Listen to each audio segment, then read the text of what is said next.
for COVID-19 and legalizing ukay-ukay, consumers might soon need to think twice about imported secondhand items as one center suggests imposing taxes on them. With the rising prices of goods, a supposed sugar shortage, now comes another problem for consumers, an apparent shortage of white onions in public markets. In Metro Manila, Christy Di Matulak tells us what vendors say about this. For this week, vendor Susan Rosario has only been selling red onions. In markets around the metro, such as the one in Balintawak, Quezon City, hardly you'd be able to buy white onions. According to Susan, customers are feeling disappointed over this obvious shortage of white onions. Matumal ang benta pag ganun, ma'am. Kasi syempre yung mga namimili, binabudget lang naman nila yung mga pera nila. Susan said her supplier has not been receiving white onions from farmers in Nueva Ecija, Pangasinan, and Mindoro. Mabenta nga, marami nga naghahanap eh. Kasi yun ang ginagamit nila sa sisig. Kaya mabenta yun, puti. But a farmer from San Jose Occidental, Mindoro thinks there is really no problem with growing white onions in the country. For him, the issue about the produce has to do with storage. Depende rin kasi yan sa variety ng sibuyas na itatanim. Lalo na pag inisak mo sa bahay, pag naglamig, madali silang magsibol. Kung hindi magsibol, madaling magkaroon ng punjay o madaling mabulok. The Federation of Free Farmers meantime suggests that the Agriculture Department should ramp up its supply monitoring to avoid getting caught off guard, resulting to taking desperate measures to address shortage problems. The DA is always getting caught unaware of the situation. Mukhang wala silang up-to-date monitoring ng supply at iba pang mga market conditions. So biglang nagkakaroon ng shortage. Then they scramble for solutions, and usually the solution is to import. The DA is eyeing the importation of white onions to address, if proven, the shortage claim. But Senator Amy Marcos, sister of President and current Agriculture Secretary Ferdinand Marcos Jr., said that such claim could possibly be a mere modus operandi by some officials in order to make way for importation and eventually earn from it. Agriculture officials have yet to issue their take on the issue. Christy Di Matulak, CNN Philippines. President Marcos says the government is exerting all efforts to address sugar supply issues. A statement from Malacanang says Mr. Marcos made this remark during a consultation with food manufacturers on Monday. The president also raised the need to assess how the government can increase the supply of quality sugar for food manufacturing to protect jobs. He also said government officials are in talks with traders to bring sugar prices down. Also tackled during the meeting, the food manufacturers' possible direct importation with the approval of the Sugar Regulatory Administration as part of emergency measures and the need to increase sugar production. For a business group, the problem is not supply but rising sugar prices. The Philippine Chamber of Commerce and Industry says producers cannot afford sugar costs which are more than double the international price. Sa ngayon, hindi naman ganun ka-serious yung shortage natin. Ang crucial point dito sa sugar is presyo. Yung input cost nila mahal. Kaya yung final products nila mahal din. Ang magsasalo dito sa increase in price is the consumer. At saka the effect of that is inflationary. The PCCI says failure to address rising sugar prices could lead to the importation of finished goods, which the group says could hurt local beverages and food processors. The Office of the President has accepted the resignation of the Sugar Regulatory Administration Chief. A letter from Executive Secretary Vic Rodriguez confirming the resignation of Administrator Hermenegildo Serafica effective immediately. Serafica is the third of 4 signatories of a sugar import order to step down over the past week. Malacanang says that order to import 300,000 metric tons of sugar was illegal. Serafica, in a statement, said he's leaving his post, quote, with a light heart and clear conscience, knowing, he said, that he did his job consistent with or within the bounds of the law. A separate letter also confirming the acceptance of Roland Beltran's resignation from the Sugar Regulatory Board. Senate President Mig Zubiri welcomes the resignation of the Sugar Regulatory Administration chief and other signatories in that controversial order, but Zubiri says this doesn't clear them from possible liabilities in relation to corruption and smuggling laws. The center is seeking a Blue Ribbon Committee investigation into the matter. He questions the need to import sugar when more than 126,000 metric tons are kept in local warehouses. The Senate President also says he got information of a supposed corruption scheme in the agency that can go as high as 100 pesos per bag or 600 million pesos for 300,000 metric tons of sugar. In other stories, fond of rummaging through second-hand items or ukay-ukay, centers suggest revisiting a law banning commercial importation of used clothing. Amor Santos has more. Ukay-ukay stores have long been the go-to place of many Filipinos for bargain clothing. Medyo mura, saka mayroon din mga original dito. This is so cute. This is so nice. But at Tuesday's Senate briefing with Customs and Finance officials, Senator Raffy Tulfo pointed out a decades-old law prohibiting the commercial importation of used garments to safeguard the health and dignity of the people. The penalty, a fine of up to 20,000 pesos and imprisonment of up to 5 years. The Customs Bureau says it has confiscated ukay-ukay shipments and filed cases against those behind them. In fact, as we heighten or intensify our efforts against smuggling, the smugglers also become more innovative, no? But Tulfo is not convinced. I don't think so. Sorry, Mr. Buko. Gumala lang po kayo dyan sa mga kanto, sa mga kalye. Dyan sa Divisoria, dyan sa Baclaran. Kahit sa ang sulok ngayon, marami ng ukay-ukay. Ano ba kayo, bulag? I'm sorry for the word again. Ayan po, ukay-ukay. Ang laking sindikato po nasa likod niyan. Tulfo clarifies he's not going after the sellers. He even suggests legalizing ukay-ukay. He says taxes collected can be used for social services. Ang lugi dito, yung mga nag-aangkat, yung mga nagtitinda dyan sa mga kanto-kanto. Because these people are legit. Yung kanyang negosyo, kumukuha sila ng permit. Pabor kasi, siyempre, dadaan na sa tamang proseso. Ang kwan ng ukay-ukay, wala nang puslitan. Hindi na sila kakabakabang may papasok na taga-BIR dyan o munisipyo. Diba? Hindi na sila madidilihensyahan. Unang-una yun, mawawala yung mga ganyang korupsyon. Senate Ways and Means Committee Chairman Win Gatchalian agrees the law needs to be revisited, while Senator Pia Cayetano has some concerns. Cooperate with the local government units because like my experience, I've been a mayor for quite some time. The local governments might not be informed that this type of operations are not within the bounds of the law. On the downside, I've seen a documentary where these ukay-ukay products are literally clogging rivers in some African countries. Like, it's really, really bad. I support the call for revisiting, but we really have to have a full-blown hearing on this. In 2014, a bill was filed in Congress to repeal the law, but it did not prosper. Amor Santos, CNN Philippines. More stories up ahead. With a spike of COVID-19 cases in the country, the U.S. Centers for Disease Control and Prevention lists the Philippines as a high-risk travel destination. And the House panel approves proposals to postpone the Barangay and Sangguniang Kabataan elections in December. More on this when we return. Keep it here on Newsnight.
Welcome back to CNN Philippines. The U.S. Centers for Disease Control and Prevention added the Philippines to its list of high-risk countries for COVID-19 alongside Nepal and Russia. The Level 3 classification applies to places with over 100 cases per 100,000 people in the past 28 days.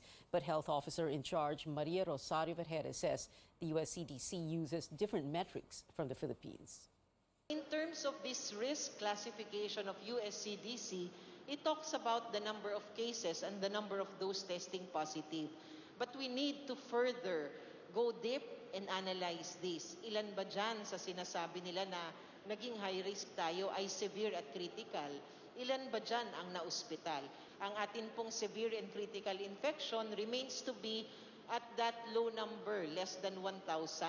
And ang atin pong mga na-admit, manageable at nape-preserve pa rin natin ang ating healthcare system capacity.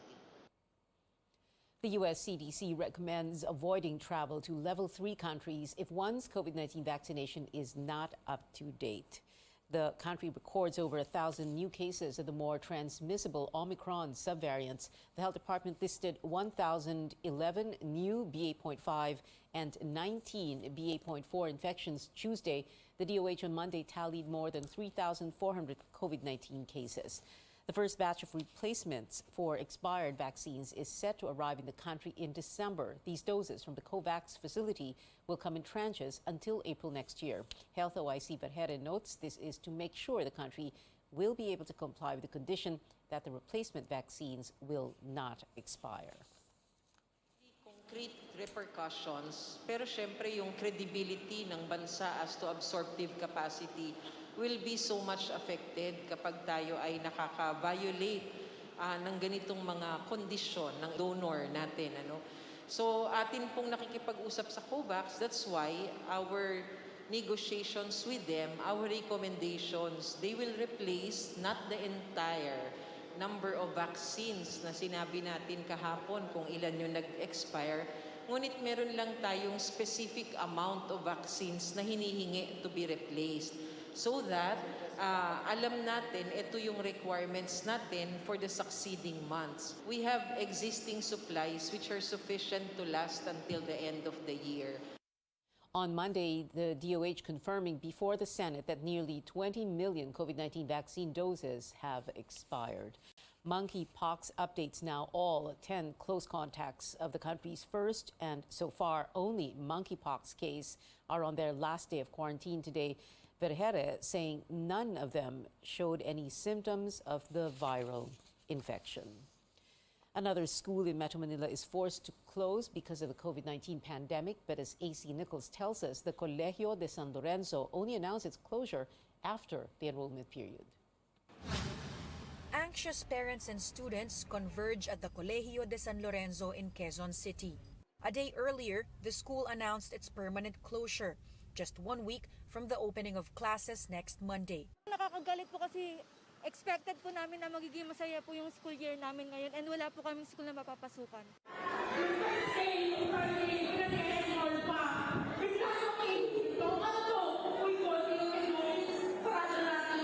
Colegio de San Lorenzo officials were met with angry reactions during a general assembly on Monday, when parents and students found out the school is closing due to financial issues brought about by the pandemic. The school, covering preschool to college levels, had apparently been accepting enrollees until last week. Mag-uumpisa na yung pasukan eh. Late na nila sinasabi. Tapos ngayon, pahirapan pa nila kami sa pagkuha ng mga records, mga transcript. Hindi pa nagpapapasok. Kanina pa ako nakapila dito.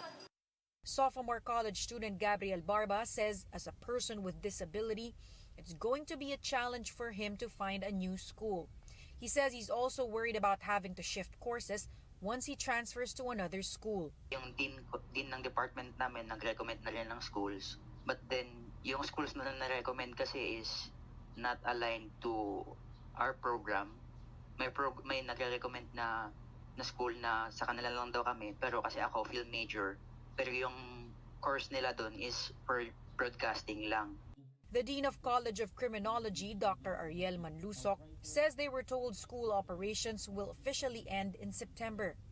He says this means employees should receive salary until then. Manlusok adds they were also promised separation pay. Instead of giving one half of the 1 month salary, multiply by the years of service as per the labor code, the Board of Trustees decided to double the legal separation, meaning ginawa nilang 1 month multiplying by the years of service. Rules set by the Commission on Higher Education, or CHED, states that school closures must take effect at the end of the school year. CHED chairperson Prospero de Vera says they were informed about Colegio de San Lorenzo's shutdown only last week.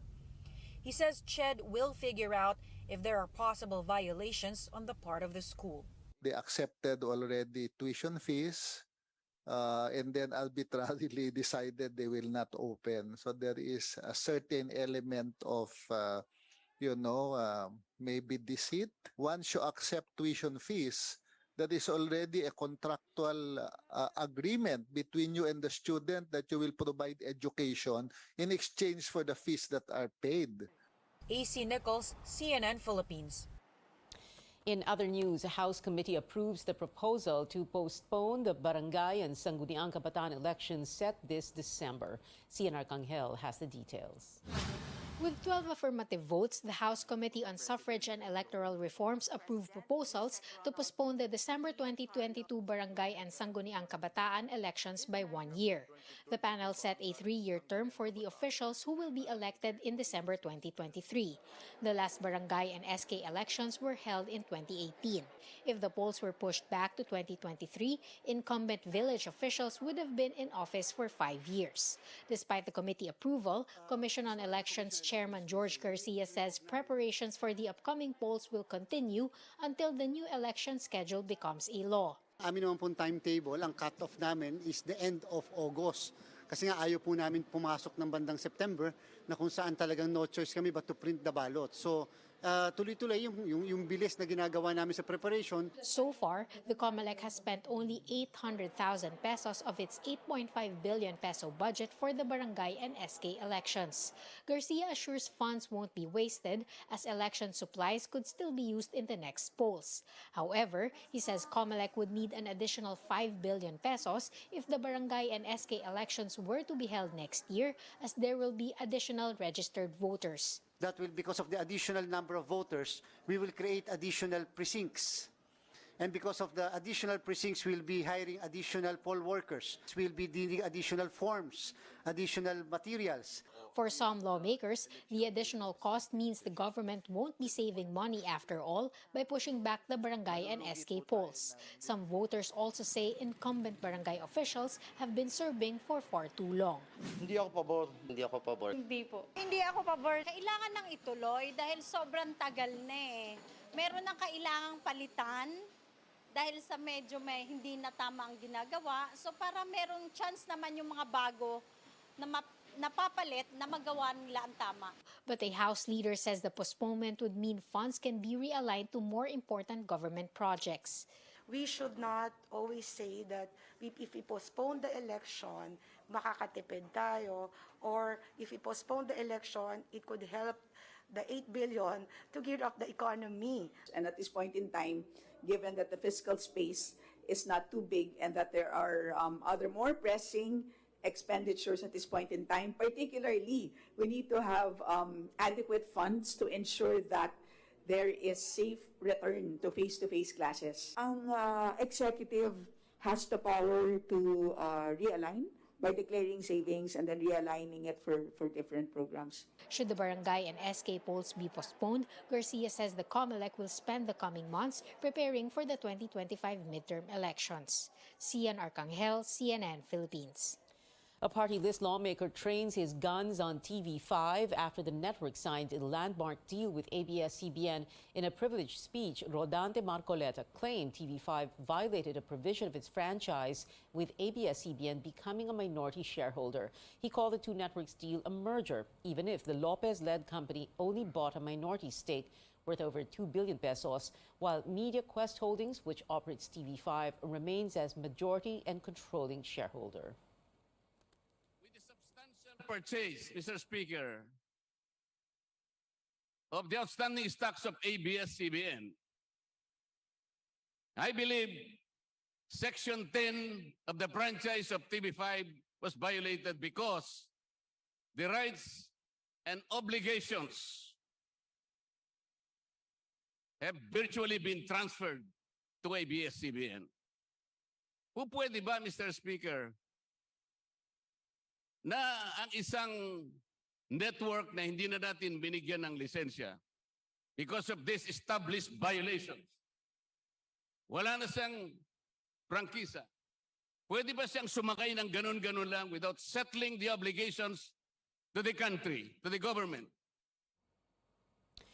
The Bureau of Internal Revenue and Securities and Exchange Commission had already clarified ABS-CBN regularly pays its taxes. Marcoleta also claimed the PLDT Group, TV5's parent company, is a front for an Indonesian businessman.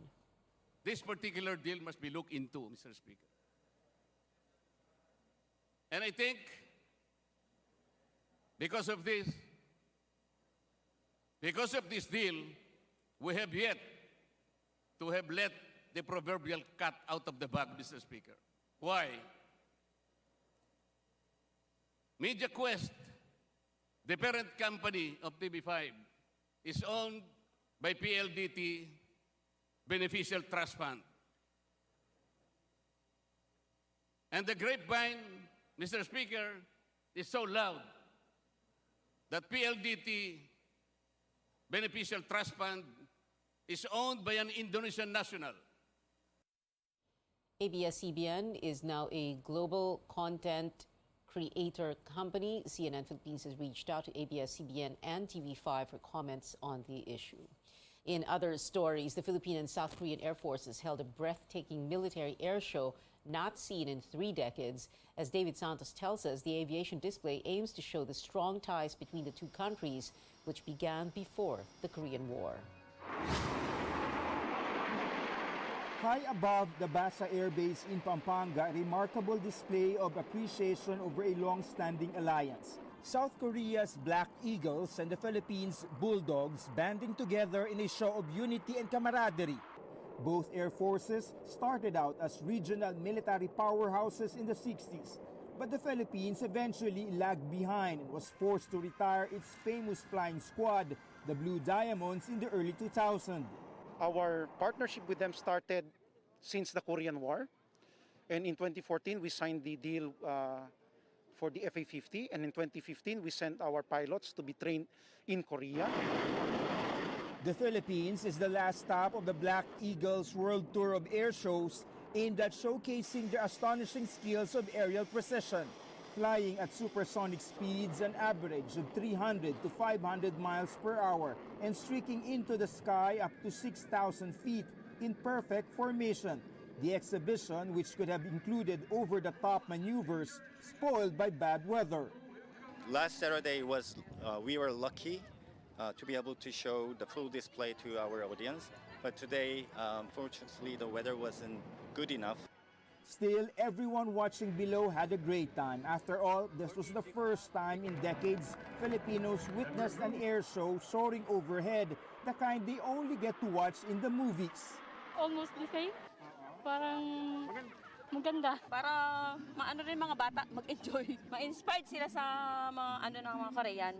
They are inspired by the moves and maybe someday they want to be a pilot. The Philippines is eyeing to buy more combat aircraft under its long-term modernization program, with Korea's KF-21 as among the leading contenders. And the KF-21 is definitely within the picture of consideration natin for a multi-role fighter for the Philippine Air Force. But of course, we're looking into other platforms. While it may be a sad reminder of our airmen's once glorious past, the Korean Air Show could also be a sign that some things are also finally looking up. In Pampanga, David Santos, CNN Philippines. When we return, Zayn treats fans to a swoon-worthy version of the One Direction song, Night Changes. And Blackpink is now among the 2022 VMA's roster of performers. You're watching CNN Philippines.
Welcome back. Jollibee's Chicken Joy was named the best chain fried chicken in America by a global food website. The homegrown fast food company reigns supreme among 15 other restaurants in the U.S. Jollibee's fried chicken went head-to-head with products from famous chains like KFC, McDonald's, Popeyes, Wendy's, and Burger King. Eater.com praised Chicken Joy for its crunchy skin that it said is subtly seasoned. Jollibee has 83 stores across North America and 1,500 worldwide. Moving now to the hard court, Gilas Pilipinas kicking off preparations for the fourth window of the FIBA World Cup Asian qualifiers with the squad's first practice session behind closed doors. Head coach Chot Reyes led the training along with two-time PBA Grand Slam champion coach Tim Cone last night at the Meralco Gym in Pasig City. Gilas holdovers like Kiefer and 30 Ravenna and PBA players such as Jaime Malonzo were present. More cagers, especially from the pros, are expected to join soon. Gilas will take place on 2022. Gilas will take on 2022 FIBA Asia Cup silver medalist Lebanon on August 25th. In entertainment, Zayn Malik shares his beautiful rendition of One Direction's hit song Night Changes. Fans took to Instagram as the former One Direction member posted his own a cappella version of the band's song. But there's nothing to be afraid of, even when the night changes, it will never change me and you. With this move, fans expressed their hopes for the band to reunite soon. Blinks, get ready for a live performance from your favorite girl group come the MTV Video Music Awards. Blackpink is set to hit the VMA stage, airing on August 29th, 8 a.m. Philippine time. The K-pop group has yet to announce what song it'll perform, but it is dropping a new track, Pink Venom, this Friday. And that is it for tonight. Join me again on News.ph at 7 p.m. I'm Pia Hontiveros for Newsnight, where we go above and beyond the headlines.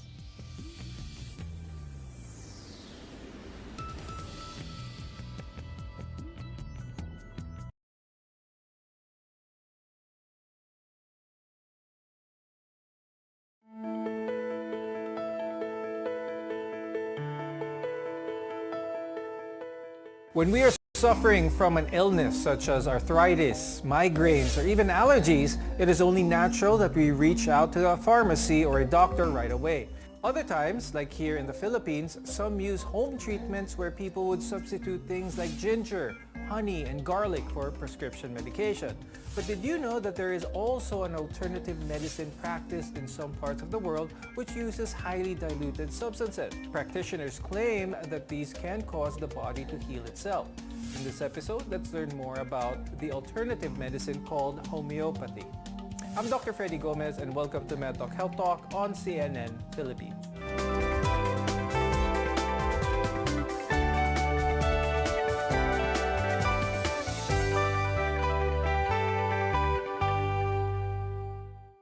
Our guests are here today to give insights on homeopathy. With us is Dr. Homer Lim. He is an integrative oncologist and president of the Philippine Society of Orthomolecular Medicine and International Anti-Aging and Integrative Medicine Society. And also with us is Ms. Denise Saldran. She's a homeopathic therapist and instructor and the head of Homeopathy Philippines. Now, thank you both for joining us on the program today. Now, Denise, as a homeopathic therapist, can you please share with us what homeopathy exactly is? Okay, so homeopathy, as you mentioned, are dilute substances. So for example, we have a tincture. Let's say I have a bottle of calendula tincture. It's calendula flowers in alcohol. What they do to make a homeopathic version out of this is they take a 10% with 99% water, and then they bang it 100 times.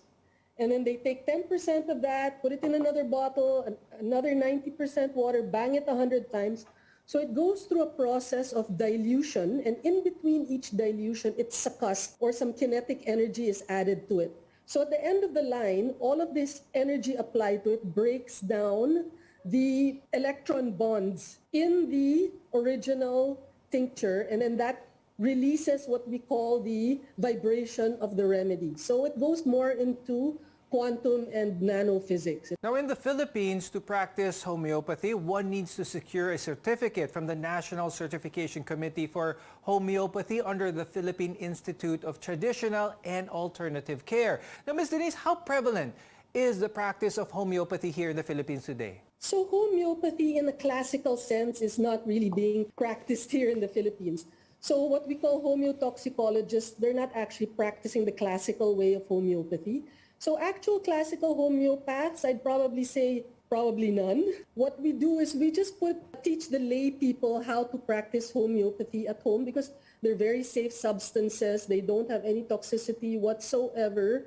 So that has been my advocacy, is just how to bring homeopathy to the layman and into the home and how to practice it safely. Dr. Homer, how does homeopathy help people side by side with conventional medical treatments? Well, actually, when we try to integrate conventional medicine with homeopathic medicine, it will be a bit challenging, especially for those who are practicing homeopathy, because some of the effects of the conventional medicine might actually mask the effect of homeopathy. But in general, no, in like what they are doing in Germany, in Austria, in Switzerland, they're actually combining conventional medicine with homeopathic medicine. So I think that has to be emphasized, that you can really use homeopathic remedies with conventional medicine. The reason behind this is we want to achieve a better result with regards to treating a certain disease or ailment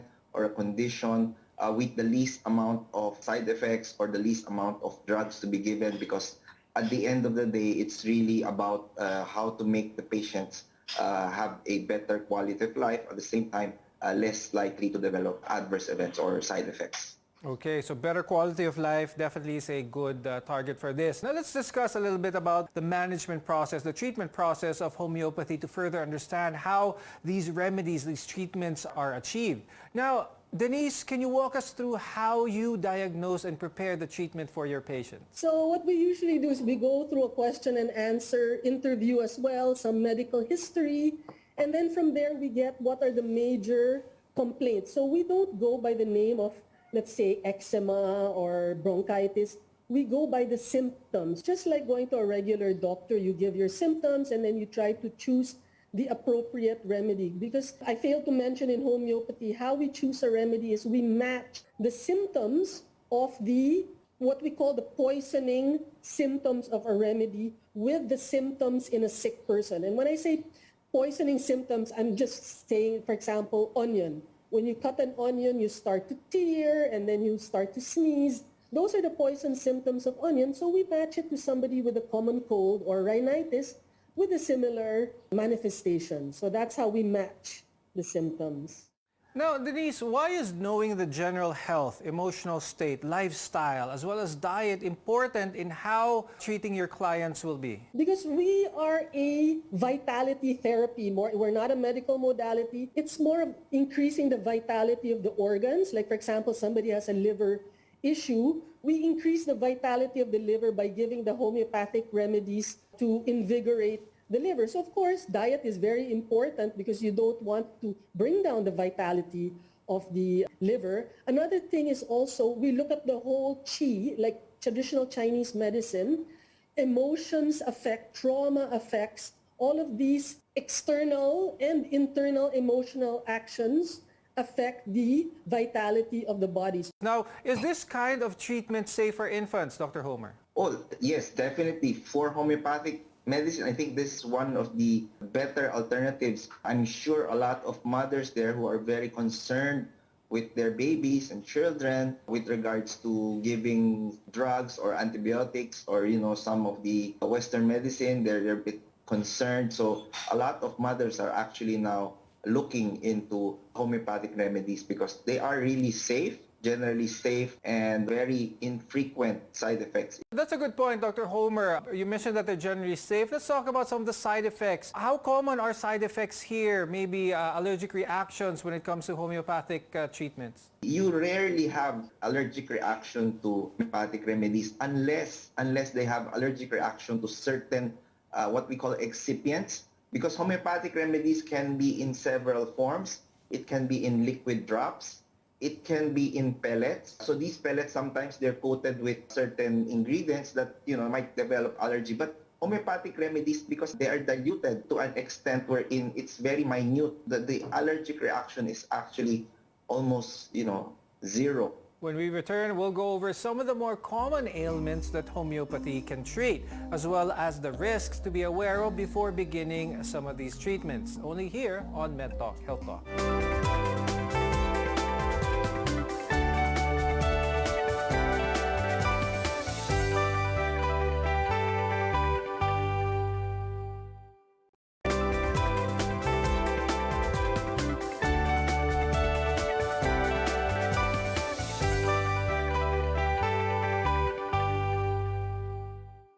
I'm Dr. Freddy Gomez and welcome back to MedTalk Health Talk, where caring is our calling. Now, before the break, we learned what homeopathy basically is and how these remedies are created specifically to enhance the vitality of a person.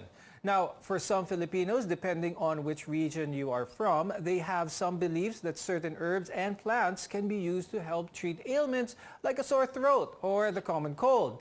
Now, Denise, of the common ailments that Filipinos undergo, they suffer, which ailments do you see most which have a great effect with homeopathic remedies?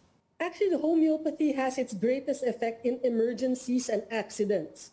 So we have remedies, let's say for arnica, for blunt head trauma, or they fall. We have calendula for wounds.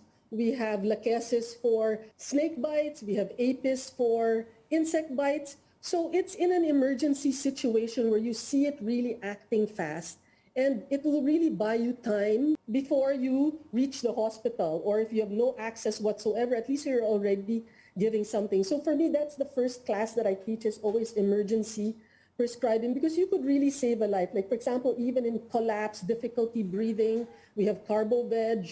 So in any emergency situation, there's always something that can revive you. And this really helps if you're getting yourself to a hospital. For that short period of time, it can be a lifesaver.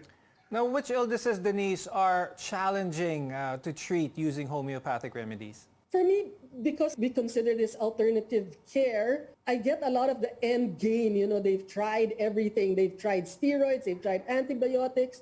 They have Steven Johnson's, or they have eczema that already has too much steroids. So those are the most challenging, because then we have to detox all of that. We have to detox the layers of medication that have sort of cloud the picture, and maybe that can take 6 months to a year and even more. So just like in the regular medical field, it's those with very serious chronic ailments that have a lot of suppressions. Now, Dr. Homer, what factors should people consider before they think of undergoing a homeopathic treatment plan? Well, if the most important thing to consider here is really getting a experienced homeopathic practitioner, because there are literally thousands of homeopathic remedies out there, and choosing the best homeopathic remedy really requires a lot of experience and knowledge with regards to these homeopathic treatments. If someone has an adverse reaction to some of the treatments, although you mentioned that it would be rare, are they prepared to treat these reactions? What's nice about homeopathic remedies is all you have to do is actually just stop. So immediately when you stop it, if there are any allergic reactions or adverse reaction, it usually would disappear within 3 to 4 hours, because the effect is really, for some of these remedies, are short term. So the adverse reaction or the length of adverse events or side effects is really not that significant. What are the limitations of homeopathic medicine, if there are any? We'll discuss this after the break. Keep it here on MedTalk Health Talk.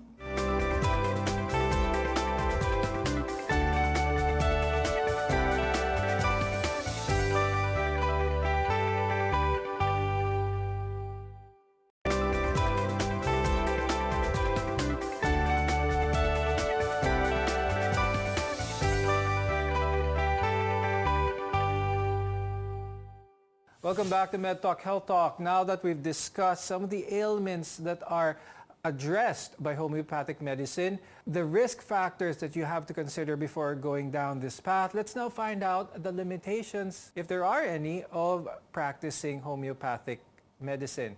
Now, I'll start first with Denise. Up to how serious of an illness can homeopathic medicine be able to address? You know, in my experience, it works hand in hand with regular medicine. So it can be as serious as possible. Like, for example, my father had stage 5 kidney disease. We're able to extend his life by many years with the use of homeopathic remedies as well as his regular remedies. So because it's a vitality therapy, it increases the vitality of the body. It really doesn't have that much limitations as long as you know what remedies to use. And of course, you know how to use it hand in hand with whatever therapies you're undergoing as well. Now, Dr. Homer, what are some of the considerations, someone who's never tried homeopathic medicine, what are some of the considerations before undergoing alternative medicine choices, especially those with chronic diseases?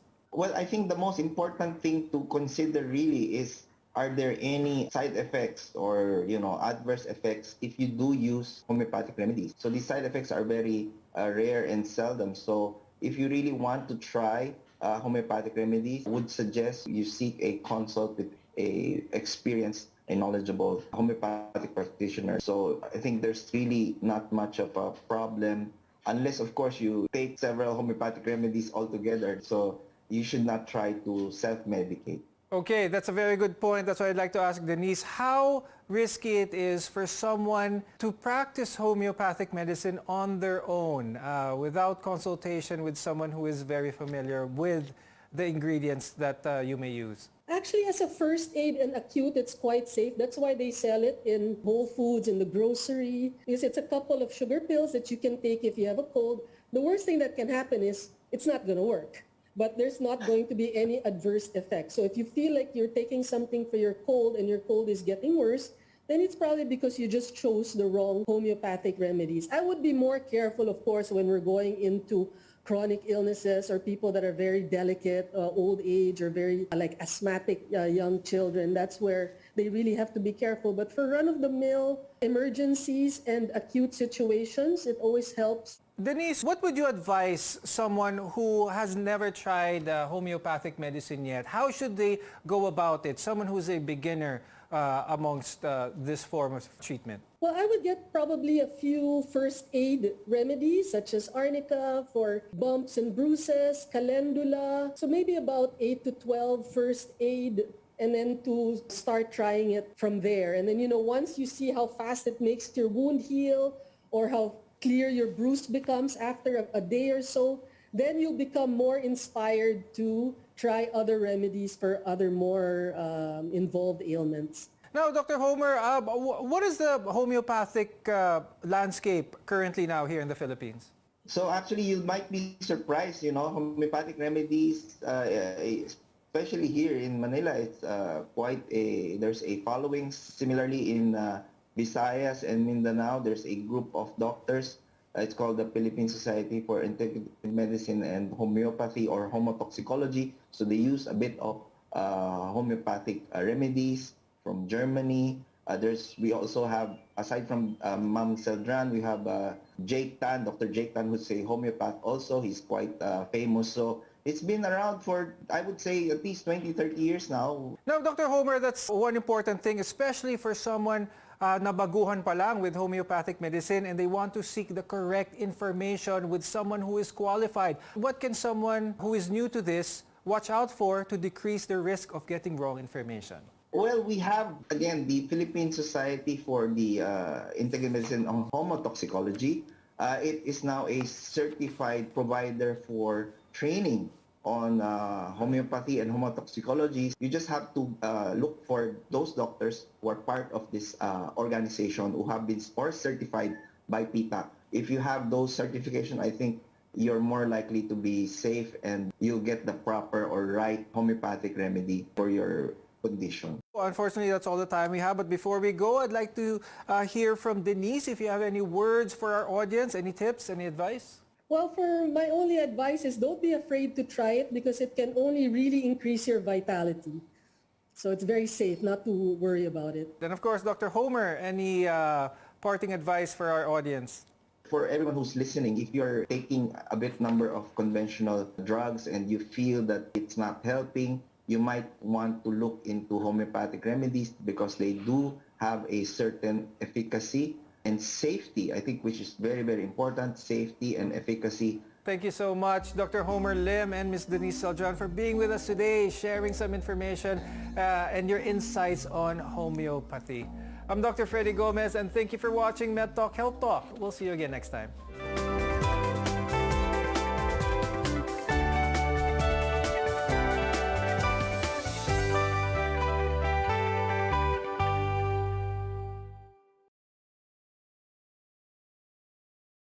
Thank you so much, Dr. Homer Lim and Ms. Denise Saljan, for being with us today, sharing some information and your insights on homeopathy. I'm Dr. Freddy Gomez, and thank you for watching Med Talk Health Talk. We'll see you again next time.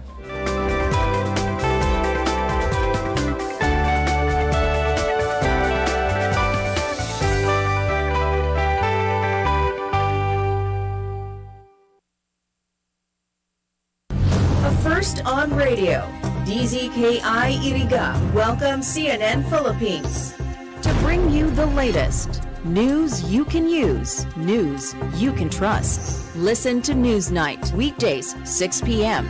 We now go above and beyond the headlines, followed by Med Talk Health Talk.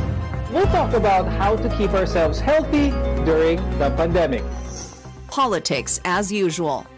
In this country, not everything really goes according to plan, and politics is, as usual, up close and more. Catch CNN Philippines Hour on DZKI-IRIGA. Weekdays, 6 to 7 p.m. CNN Philippines Hour sa RPN DZKI-IRIGA. Alas 6 hasta las 7 ng manggi, Lunes hanggang Biyernes. CNN Philippines Hour.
Hindi malilimutan ating pinagdaanan, ating pinagsamahan.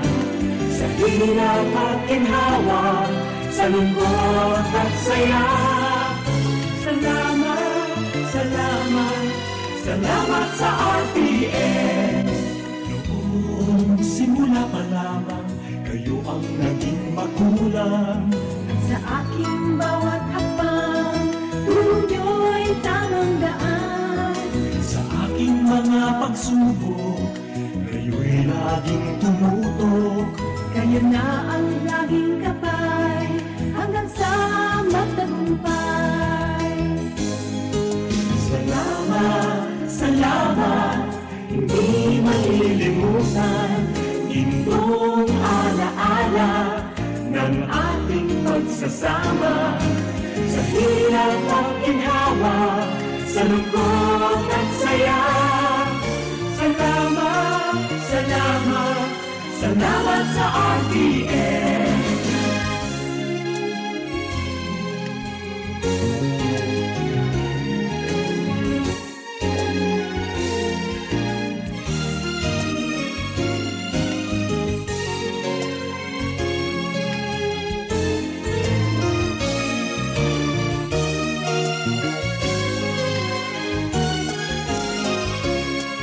Nang ako'y makilala, sikat sa buong madla. Sanggipang karangalan, sa lahat bahagi ka. Ngayon ka nakita, ilubog ng lumipas. At bawat ngayon at bukas, nakabuti hanggang wakas. Salamat, salamat, salamat sa pagkakataon na makapiling, makabalikan, maging bahagi ng mundo. Salamat, salamat, taus-pusong pasasalamat. Salamat, salamat, salamat sa RPN.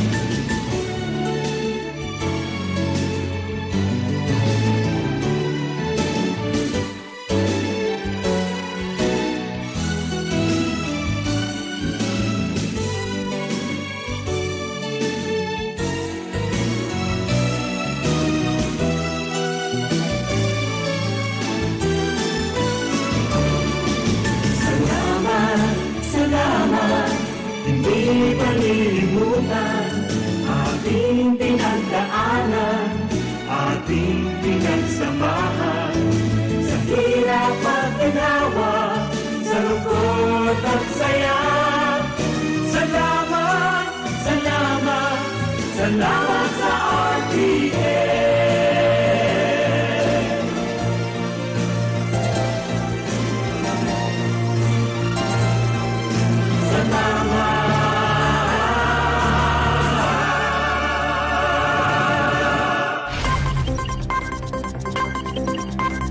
Sa padagos na pagmawot na lalong mapagayon ang serbisyo kan RPN DZKI Radyo Ronda Iriga, pinag-isipan ang mga bagong programa asin mga bagong personalidad, mga kapaki-pakinabang na impormasyon, bareta, serbisyo publiko, asin entertainment. Digdisa na sa pinakaenot asin sa indong pinagkakatiwalaan na istasyon. RPN DZKI-IRIGA Radyo Ronda, mas pinahiwas, mas pinakusog, mas pinalinaw. Abangan!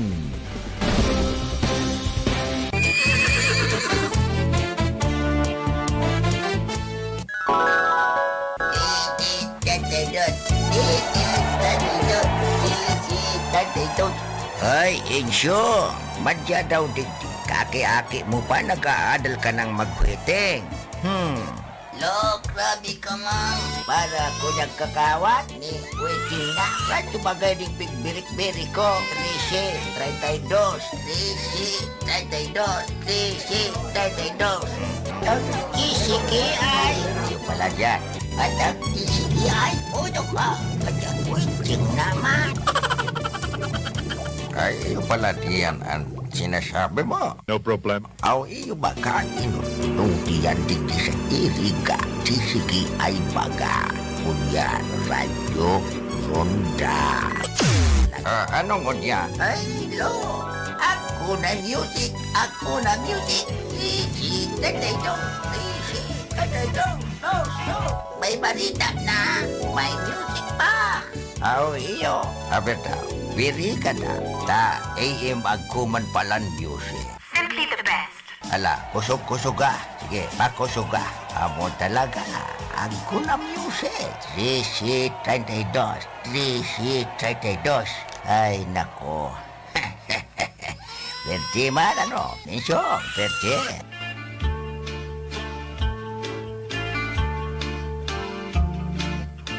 Sabi ko na sa imo, lo. Ika kaya, witing ka, witing. Puro ka witing.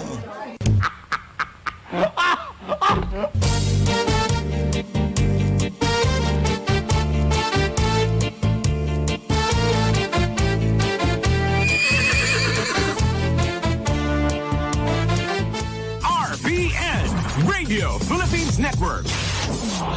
DZRL Batak. DZKI-IRIGA. DYKB Bacolod. DYKC Cebu. DXKS Surigao. DXKO Cagayan de Oro. DXXX Zamboanga. DXKD Dipolo. DXKT Davao. DXDX General Santos. RPN Radio Philippines Network. RPN Provincial Stations.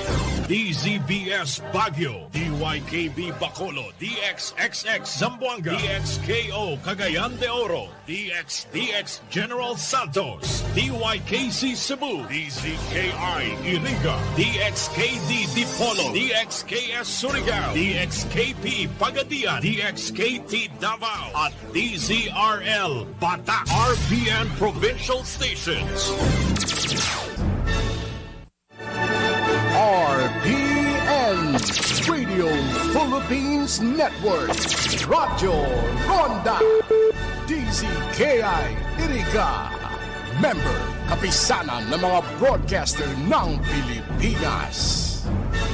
We have come to conclude the days of broadcasting activity. Let us rest from the day's work and be awakened, refreshed, and renewed. God, in your mercy, we have this time to rest. We thank you for unfailing health and protection this day. Forgive us for our failings, for our selfishness towards one another, and open our hearts to forgiveness and reconciliation. Ease the burdens of the troubled and bring joy of those in sorrow. We prayed for the safety of the travelers, of those guiding the well-being of our nation, and for all those guiding with great responsibilities. Continue to shower your blessings to our families. Preserve the unity of our society. Amen. You have been listening to DZKI-IRIGA Radyo Ronda, a commercial radio broadcasting station owned and operated by Radio Philippines Network Incorporated as authorized by the National Telecommunications Commission with license number BSD-0029-2021, effective on January 1, 2021, valid until December 31, 2023. DZKI-IRIGA Radyo Ronda operates daily on 1332 kHz with a power of 1,000 watts. This station is under the supervision of RPN Engineering headed by Engineer Joar C. Malnegro, ECE number 11753. Its operation and maintenance are carried out by the following electronics and communications engineer and first-class radio telephone operators duly licensed by the Professional Regulation Commission and National Telecommunications Commission. Abi Lindon C. Toralio, ECE number 36558, Jameson T. Oco, 94-1PV 3794, Charlie P. Buenaobra, 93-1PV 7860, Felix G. Lagrimas, 93-1PNCR 4224, and Joaner L. De Villa, 031PV 25873. RPN DZKI-IRIGA Radyo Ronda is now signing off.